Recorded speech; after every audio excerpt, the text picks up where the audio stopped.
Hey, what's going on? I thought I'd do a video on the four pillars of inflammation and oxidative stress.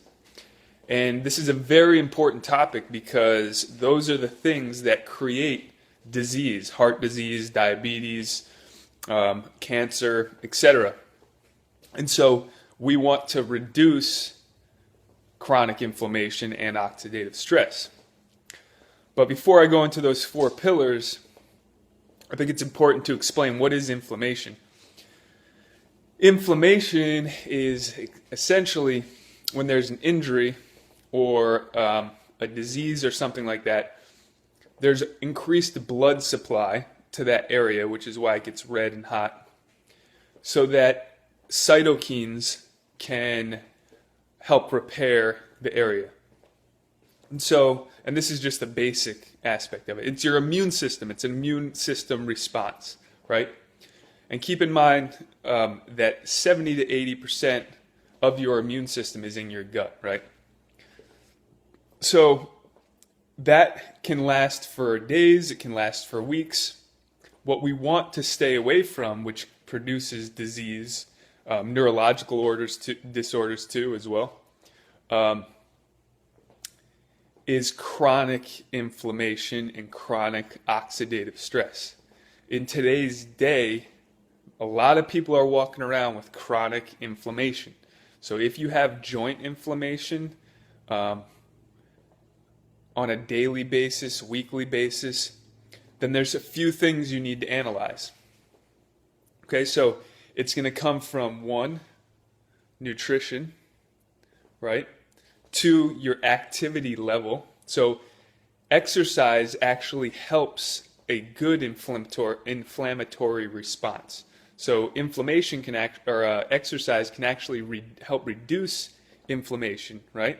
So something like arthritis, it's actually good for. Now, if you train too hard, too much, too often, which, depending on the person, could be every day for a couple hours a day, that would be overtraining. Then you could cause oxidative stress. You're creating more free radicals. When you work out, you create free radicals. If you don't have enough antioxidants to neutralize the free radicals, then you get in trouble. So if there's too much oxidative stress, it can cause chronic inflammation, and it can lead to, micro trauma and inflammation. So nutrition, your activity level, how much sleep, right? Sleep is so important for recovery. So for everything. So it helps you to recover from injuries, exercise, stress for the day, leading to the number 4, which is stress. Okay, so those are the 4 pillars of chronic inflammation. So it's never going to be one of those things. It's usually a combination. So how is your stress level? Do you have a way to deal with your stress level?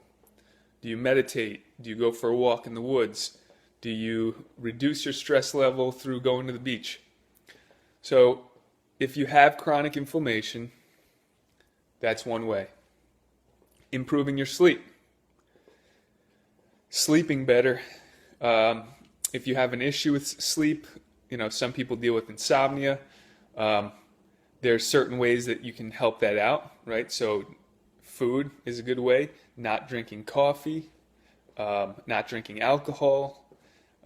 Those are proven to keep you from going into REM sleep, which is where most of the recovery process is done, right?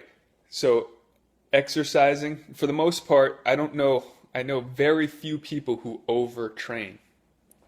Very, very few people. Most people undertrain. They train 2 to 3 times a week.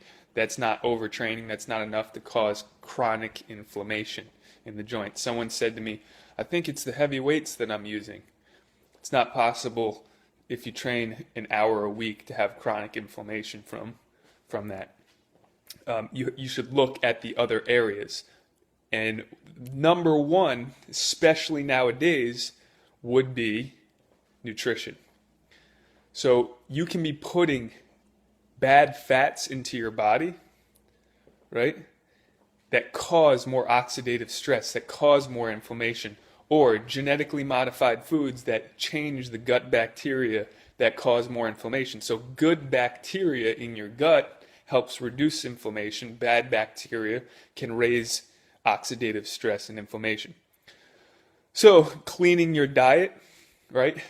Gluten can cause an autoimmune response because the proteins look like parts of our body, and if it gets in the bloodstream, the immune system will actually attack the protein and could attack your joints because it has a similar makeup as the protein in gluten. So, what are you responding to? Dairy? Do you have an issue with dairy? Do you have an issue with gluten? Do you have an issue with, whatever? Some people have different allergies that cause inflammation, so everybody's different, and figuring those things out will